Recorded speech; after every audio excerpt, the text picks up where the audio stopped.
It's finally here after all of your hard work, all the dedication surrounding this movie, and you're finally able to release it. How does it feel? I just hope people see the movie and like it and respond to it. And I hope at the end of the day, like once people see the movie and feel the movie, they feel like they can go into the world and build something too. So that's the goal. What was the biggest mental and or physical transformation or challenge that you went through for this? I know you ended up in the hospital at one point. Yeah, I think that the toughest thing was just understanding the brilliance of someone like Steve Jobs, and trying to emulate that. I mean, my IQ pales in comparison to that of Steve Jobs, and having to have the impression that you know what the hell is going on and what the future looks like, and sort of get under the skin of the decisions and choices he made and why he made them, and put myself on a thin wire so I could get upset at the drop of a dime. Like, that was pretty tough to do. Is there a lot of pressure portraying this real life person and getting it right?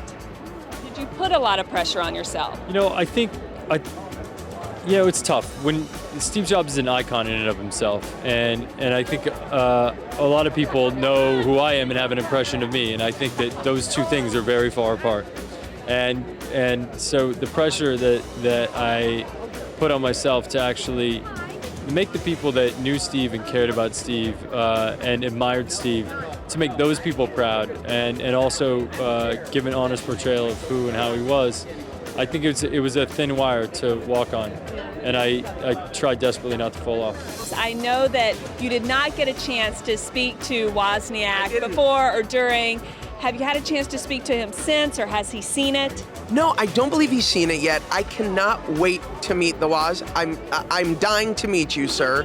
Whenever you're ready, I say we do dinner, we go to the Grove together, maybe watch Jobs. Yeah, I definitely want to. I love him. I admire him. You play somebody for a couple of months and you fall in love with them. They become a part of you. You become a part of that. And for me, it's one of those things where I just admire the hell out of him and would love any opportunity to sit down and pick his brain. How much pressure is it to play a real life person? It's enormous pressure. I mean, look, you're not only trying to do justice to somebody who's living and breathing and has their own opinion about how you're portraying them.